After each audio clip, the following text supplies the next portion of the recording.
So we've got today some brown cellwood, or black wattle as it's known in various parts of the country, but brown cellwood up here, but also known as black wattle. The brown cellwood refers to the black wattle that's grown up in the tablelands, south of Cooktown over to the Atherton tablelands, and perhaps even down a bit further. Okay, so you can see there, I didn't push it too hard. Just want to get some reference points on there so we know where we are. So each time now we'll go down maybe half a millimetre at a time until we get that nice and flat, and then once again we'll tip it over and do the other side. Yesterday we started work again, just trying to level off these cookies, get a couple of reference points on there. All going well. Had the big router out, and you've seen a bit of footage in that, so I won't bore you with all that. However, midway through, and we talked about securing these down, midway through, what happens? Don't know whether these are a piece of metal in the actual cookie that's caught the blades and sent this thing flying. Here,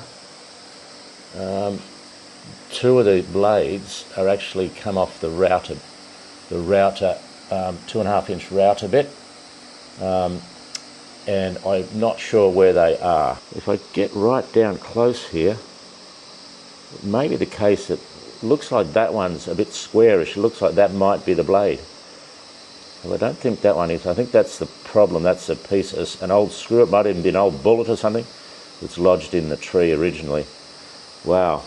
So, yeah, it's caused quite a bit of damage. And yeah, well, I don't know what we're going to do. We'll just have to clean that up, put some new blades in, and go, and away we go again.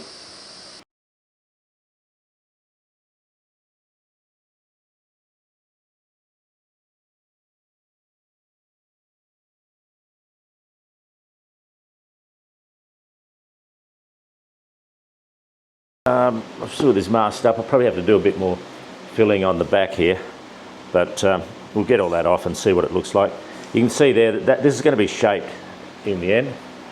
We've got all that flattened. Once again, there's two of these, and we'll just sand them off to this is like an 80 grit. This just gets that first sanding router marks off it.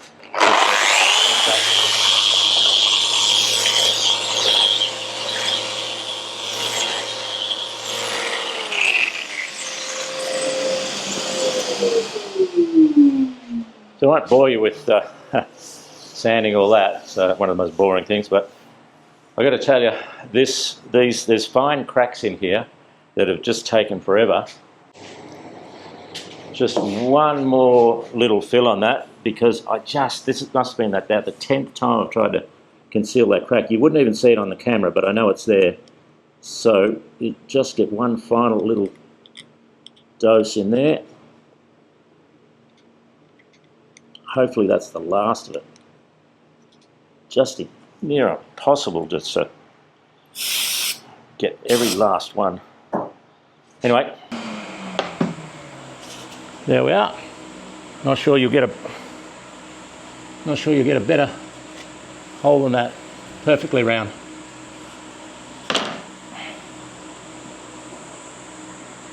Take that out of there. So I'm going to use this same circle diameter to measure my aluminium base plate. So that base plate will sit on there, and of course screw up into the leg. I just cut these out of a bit of aluminium. I got these off an old bloke in town that I know. So yeah, a bit of a change of heart too. So I'm making two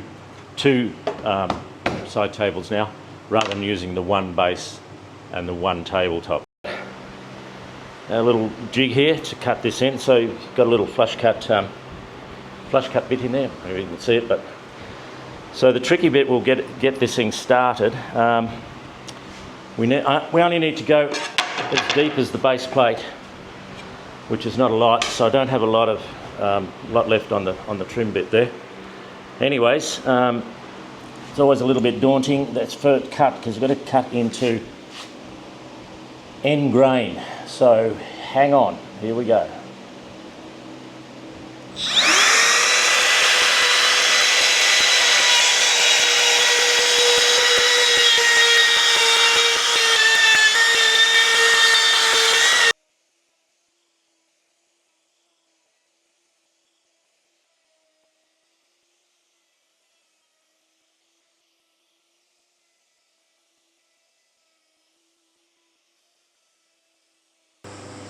That looks pretty good.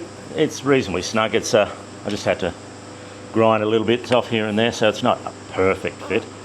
But so basically, this will now have that attachment. Drill some holes. Oh, just show you there. So just drill some holes in that plate, down into the piece, into the leg, and of course that then sits in there, and we'll drill down through here to secure that. So next stage in the procedure is to get some shape into these tables and just clean up the edges here. To try and get a seal coat on this tonight, but basically I want to have these. This is my first use of these shaping discs. These are the Kutzall brand. I did trial out the whole wood carving thing with this beast, so I got off Amazon. It really rips into the timber. It's really good. But I've got some new Kutzall ones. These are more of a softer, like a not so harsh cut. You can see there, that's quite a big, deep groove, that one. So this is a medium. Yeah, so just get some shape, get all that edge there cleaned up.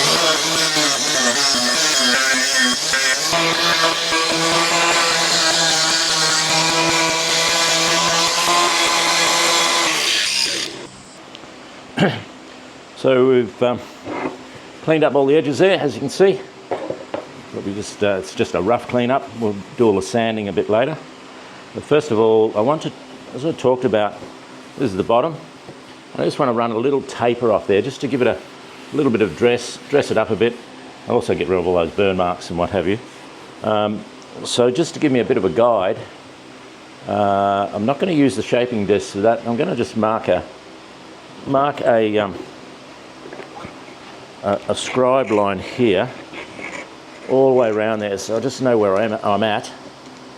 I'll go all the way around with that scriber. I don't know whether you can see that. I'll just bring that in a bit closer so you might be able to just see what I'm up to there. So it just gives me an indication. I'll put a pencil line on there, and we'll use that as a guide to start tapering off. And I think, so I've got my planer here, all hooked up to the vacuum, so that saves a lot of dust. There's a lot of dust in the shed at the moment, given that we've been doing the routing. So just give you a bit of an indication of how we're going to go about things. So we'll get into a bit more detail later, but here we go.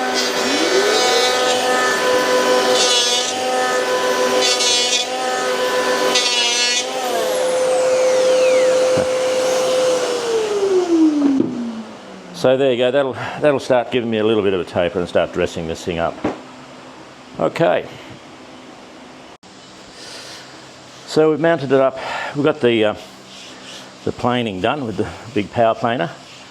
And now, you probably can't see the line, but there is a line just here, a scribed line. So that's where we've got to aim for. We're going to use the shaping disc, the flat contour, just to give us a nice, see if we can get that nice and flat and rounded over. So there we go. Just hold on to your hats. Dust everywhere.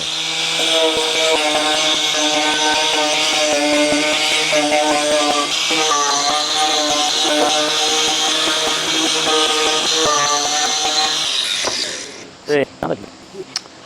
Another nice aspect of the workshop. I've got this old pattern makers, I'm a pattern maker of a trade. I've got this pattern maker's vise, so we can lock the vise away in all sorts of angles, tapers, push it back and forward to put it on any angle we like. And also go around this way, that way. So yeah, it's pretty handy to have. Just lock your piece on there and you can just keep working around. Okay, from there we go to the big Festool, the big Rotex again, and get a really aggressive sanding on that. So back to 80 grit sandpaper, and just hook into this. Just trying to level it all off nicely and bring it down nicely. Shouldn't take too much to do. It's almost there.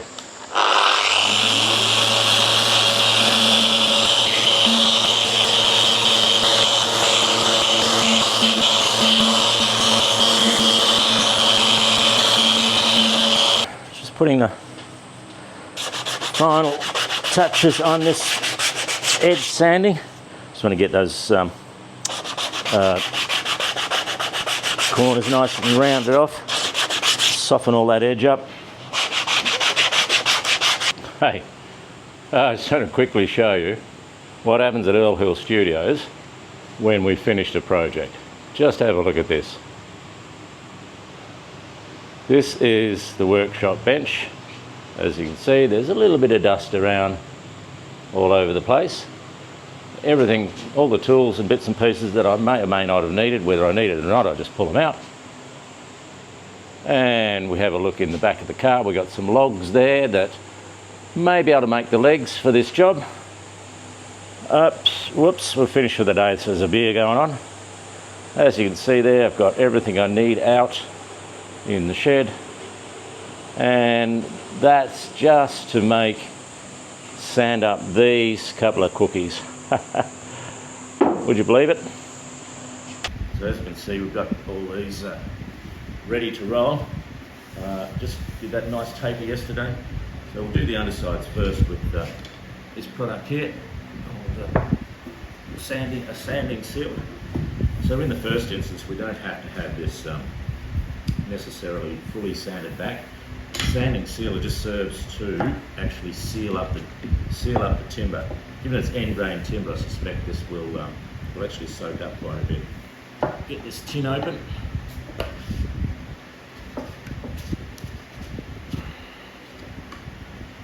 And away we go.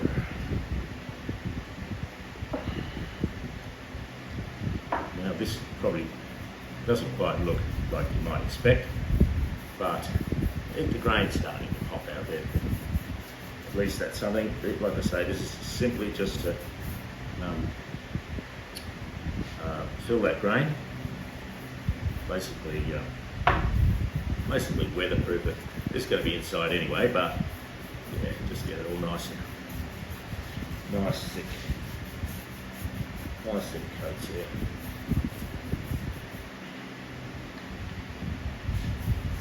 Covered for today. That's all we can really do today. Let them dry off nicely and come back in the morning. Alright, so just to wrap up and finalise the part one of our Black Wattle Cookie end table piece, I'll just go through where we're up to and just finalise part one. So as you've seen, all be through the footage there. We've got our base plates checked in nicely.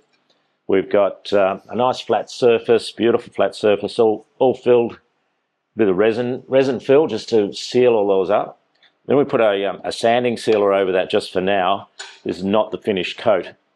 Now, originally, yes, we did go through the whole thing saying, yeah, this is going to be the leg, and we're going to carve all that out, and then we're going to put this one on top of there. However, as I've probably mentioned, these just turned out really too good as a pigeon pair. So they're actually a match, like two offcuts of the tree. So they're a nice pigeon pair. So they'll sit nicely as ornamental pieces in the lounge room and or for more practical purposes. So we found a log that is not sure exactly what material it is, but I think what we do need to do is make the tops draw your eye. I'll get these chopped in half, put a nice flat and level ends on them, and we'll stand these up on the tables and make them the legs. Obviously, we're going to have to design a base as well. So the base is another story. So that might even be part 3. But this sort of wraps up the build for part 1 of the tops of these lovely, beautiful Black Wattle cookies. So see you in part 2. We'll get part 1 up and running right now. Look forward to that. Thank you for your support.